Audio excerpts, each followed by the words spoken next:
I'll begin now. Okay, all of you look into that. In the last class, we were going through one of the thing, and there I told that I'll be taking the case study, two case studies. One is on model view controller and architecture, which is a very popular architecture used in every application that you see today, business application. And that for that I'm asking some other faculty member to come and join and give a presentation. Next week we will do it. The other one I said about the Oracle architecture, right? Internally specific to something, right? We spoke about the design conflict that might arise when designing an architecture where availability and security requirements are the most important functional requirements. Leaving apart all these things, right? Designing an architecture. Let's take an example, and what may be the kind of a conflict? Should I go for this or should I go for the other alternative? This is the kind of things which I'll get into, or both alternatives may be embedded into one, which you can select one during customization and all these things, right? Ashish and Arpita, is the context okay what that I'm speaking all about? Yes, sir. Okay. Arpita? Arpita is joined or not?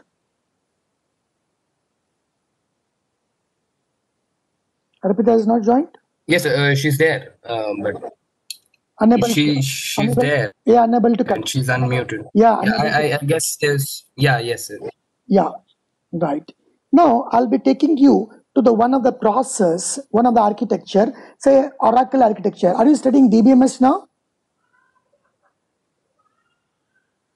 Are you studying DBMS? Yes, sir. Yeah. Now look at that. An RDBMS, this has a structure, something, whatever that I have shown to you, right? So let me mark on that. See, you as an user get connected, multiple user get connected to the server, right? Are you okay? Right. It is a DBMS server, and in a DBMS server there are many processes. I'm not taking the architecture in totality, but I'll take a part of that where the decision you can make it. Should I go for this or should I go for that? Right? An alternative. There are many processes, right? See, one of the process, and there are set of log files where whatever the transaction that you do that get recorded, right? And when the database it collapse, it fails, right? You need to recover. Then I have to take a decision, right? What is the strategy to recover out of the many alternatives available? What is the strategy that I need to take it so that recovery can take place, right? So how do I design, how do I architect that the redo log files or the transaction they work, right? I may have different alternatives, right? I may have a conflict in the interest, right? Whatever that I put as an architect, right? So I wanted a full recovery, or I may be partly I'm looking for the recovery. Now let's look into that. How does it works, right? For that I need to speak to you about some of the text that I'm showing it here, right? There is a process in every RDBMS, something similar to this, called checkpoint, right?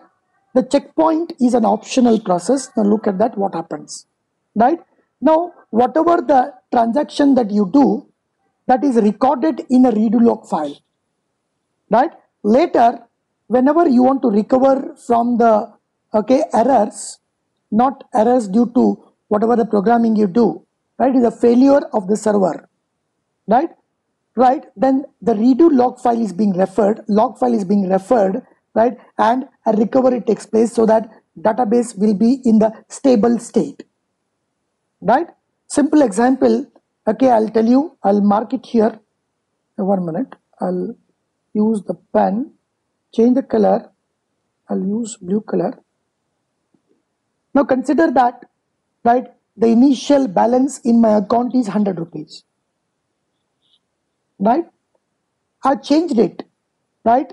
I have withdrawn the money, I changed it, and it has become a 50 rupees. This update has taken place in the local memory. It has not affected in, right, the actual physical file.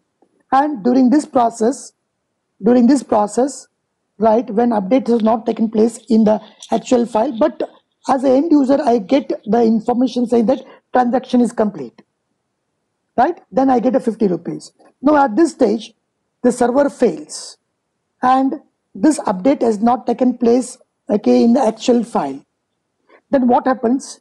The transaction fails, and when you restart this again and you find that in your account you have a same 100 rupees rather than 50 rupees. Are you getting it? Ashish? Ashish? Yes. Arpita. Yeah, Yes. right. Yes. Yes. Right. Yes. Right. Now for that, what I have to do is, right, I have to recover from this failure. For recovering from the failure, right, I refer the log files, right? Now look at that. How do I architect the functioning of a log file, right? Now look at that. I'll get into this one. Now consider that here, right here, there is a one log file. Whatever the activity you do, that gets recorded here. When this log file is full, it will switch to the another file, log B. It start recording that, right? When this is full, again it will switch back here. Now the question here is, right, what happens to its content? What happens to its content? Will it overwrite? There's one architecture, or right, it will take a backup of this and then overwrite this.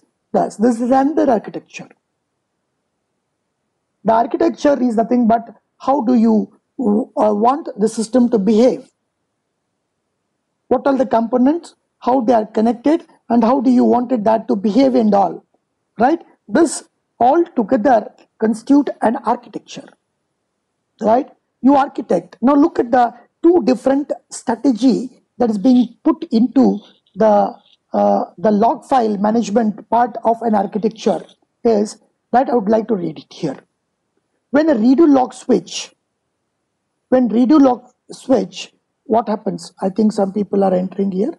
Okay, all right. When a redo log switch, right, log A is full, it gets into log B. Log B is full, get into this one. The checkpoint occurs. When redo log switch, a checkpoint occurs, right? And what happens? Oracle goes into the memory and writes any dirty data. That means the data which has been changed back into the disk, right? This. And this redo log file is being scripted, architected in two different ways in which it can made to work. One is called RHU log mode, other one is full recovery mode, other one is non-RHU log mode, right? In case of RHU log mode, what happens is when a database is running RHU log mode, all transaction redo logs are kept. This means that you have a copy of every transaction that runs against the database. So even though the redo log work in a circular fashion, a copy of the redo log file is made before it is overwritten. In the sense, let me change the color of the pen.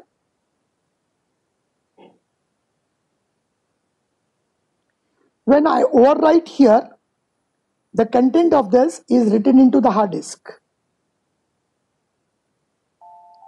right? The content of this is written into the hard disk, right? And then it is overwritten, so that whatever that is written in the hard disk, they are available for recovery purpose. It is a full recovery. The entire transaction, whatever you have done from the beginning, everything failure can be taken into account, right? Thus, so that's what is being read right here. So the Oracle will not allow the old transaction log to be overwritten until it has a copy of it. By having a copy of all transaction, what is that you do? Database is now able to protect against all type of failure. Please look into that. All type of failure, it can protect because entire history is available, including user error or disk crash. You can recover it because everything is being stored there. right? Got it? But you have to pay for that. Pay in the sense it is an expensive kind of things. And this is the safest mode to run your database. Completely safe. Any kind of failure, I can recover it. Okay, that's why it's called full recoverability. This is one of the architecture. This is called full recoverability. Right? Thus, the other thing is, just a minute, there is a call. Right? The other one is non-RHU log mode. Right? What happens here? Let me speak about that. I use a different color here, pen. Please wait for that. I use the yellow color. Look at that. See, the log B is complete. I want to switch to log A here. Assume that. Now what happens is I simply overwrite here. Whatever that is there, that is no longer available. I'll keep on overwriting that one. Then what is the kind of recovery I can have it? I can have a partial recovery. Whatever that is available in log B here, only this much I can recover, not from the beginning everything. Are you getting it? Whether it is a part or full recovery, right? So in full recovery mode, the backup of the log file is taken into hard disk and the log file is overwritten. But in case of non-RHU log mode, the log file backup is not taken, simply it overwrites. So at any point of time, the other log file, whatever it contains, only that much of transaction recovery can be done, not full transactions. Hope you all people understand that. Now I have a choice. Right? So which architecture I need to select? Are you getting it? So when I go to the full RHU log mode, I need a lot of space. It is something, a video recording that the surveillance camera, it is recording. From morning to evening I need a huge hard disk space. But I'll record only 1 hour. After 1 hour, what it do is, it will overwrite. Okay, thus. And that means at any point of time, the last 1 hour is available to you. Or at any point of time, from the beginning of that one, everything is available. So you need to have you need to select, between the choice that whatever that you have. That will have an influence on the architecture directly. Right? Are you understanding this? Are you understanding? Yes, sir. Right? This is about the database architecture, and we will elaborate this at the later stage when you are preparing for the placement. But why did I refer this? Why did I refer this? Right? Please look into this. We were talking about why design conflicts. This design conflict with the user requirements. The conflict arises when designing an architecture where availability is one of the important functional requirement. Okay, what should I do? The availability here is, in case, availability can be seen in terms of services. But now here I'm saying that even it fails, I go for redundancy, active redundancy, passive redundancy. That also works in the same way. I'll tell you about the active redundancy, passive redundancy, again by drawing certain diagrams here. Okay, please look into that. See, all your requests will be coming here. Okay, it goes to the main server and server is responding back to you. This is the request, you send it, and this is response, you get it back. And assume that this server, it fails. Then you will not get a response. Then how do? I need to introduce what is called as a fault tolerance. Right? What is that I do is, this is the main server, this is an alternate server. Got it? Are you getting this? Right? Now what happens is, the main server, whatever the data it updates, it will update here. Right? Every transaction, whatever that happens here, it will update here also, so that alternative server is ready. Or at a regular interval it will update, so that whenever main server fails, only that portion from the last update till the failure point, last update, right? Okay, you have that information available. Remaining thing you lose because it is not updated. The last update till the failure point, that you lose.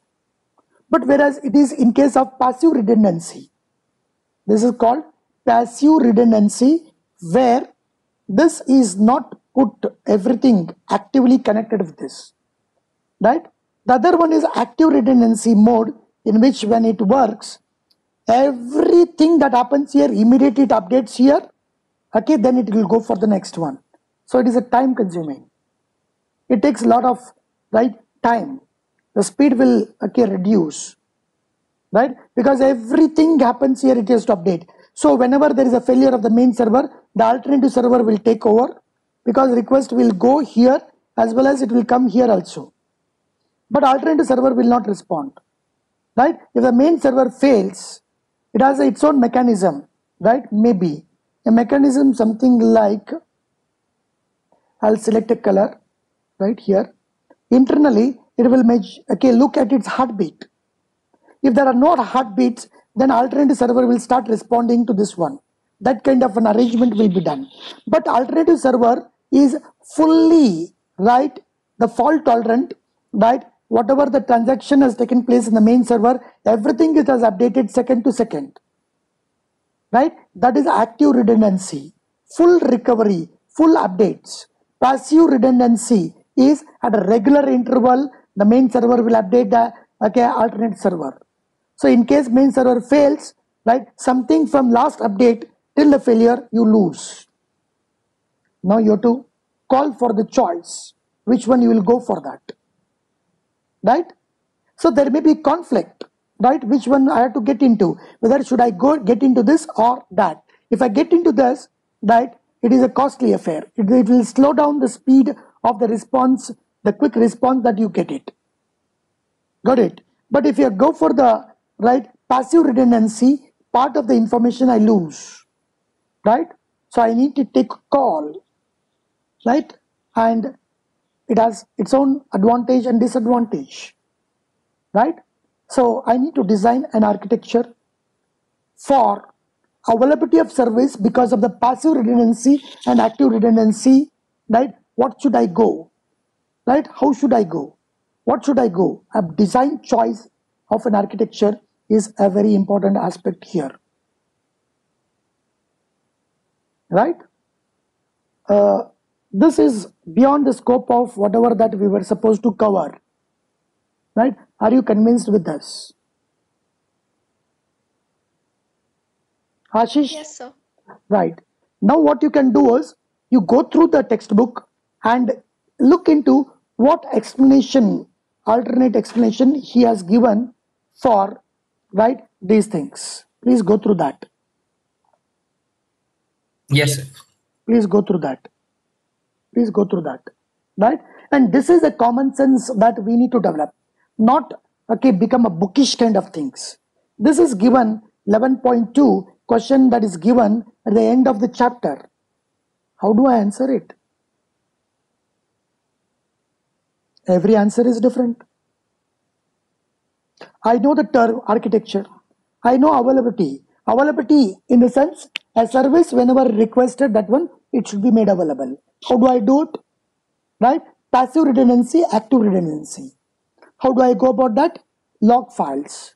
Log files, heartbeat I measure to ensure that service is there or not. If service fails, then heartbeat stops. Then alternatively, the another server should take over immediately. Then another server, how should it function? What is the failure you accepted? Part failure you accepted? Go for passive redundancy. No, loss, sorry, not part loss, right? That no loss, then you go for active redundancy. Are you clear about that? This is beyond the book that we are explaining to you about that. Any question at this stage? Ashish, will you appreciate this discussion? Ashish. Yes, sir. So there is no question in the chat box, but Yet. So let's see.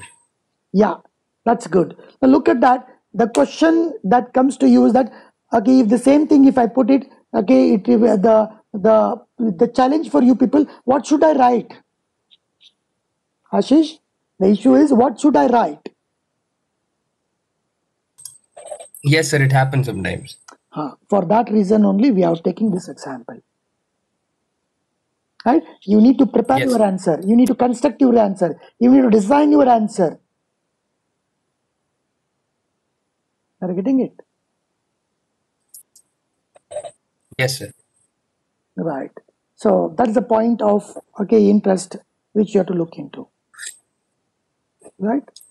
So when you look into it, this is the textbook. Yes. This is a textbook. I mean, taken from the textbook and all. Refer it. What exactly they are speaking all about? What exactly they're speaking all about? Okay, this the architectural design explanation. Refer it. So please don't refer PPTs. Right? PPTs are good for listening. Right? First time reading is to be done from the book, a complete full length. PPTs are good for listening. PPTs are good for presentation. PPT never covers about 11.2. Answer for that. Am I right? Yes, sir. Right. That is a point which I wanted to cover today afternoon. Already I've gone through one session and all. So I'll not elaborate beyond this. But if you have any questions, I would like to answer it. Otherwise, we will stop here. Then continue with the agile practices in the regular class. From the next class. And there will be one more session we will do about the architecture, where I'm calling some other faculty member to give a session on that. I can do it, but let's listen from others. Right? Are you getting it? Okay, sir. Yes, sir. Right. So only 29 people have participated. It's not a good thing that everyone, because we have announced that one, everyone should participate. Otherwise, you will find it difficult to answer the question in the exam. Yes, sir. Right. Are there any questions? Otherwise, shall I end the meeting?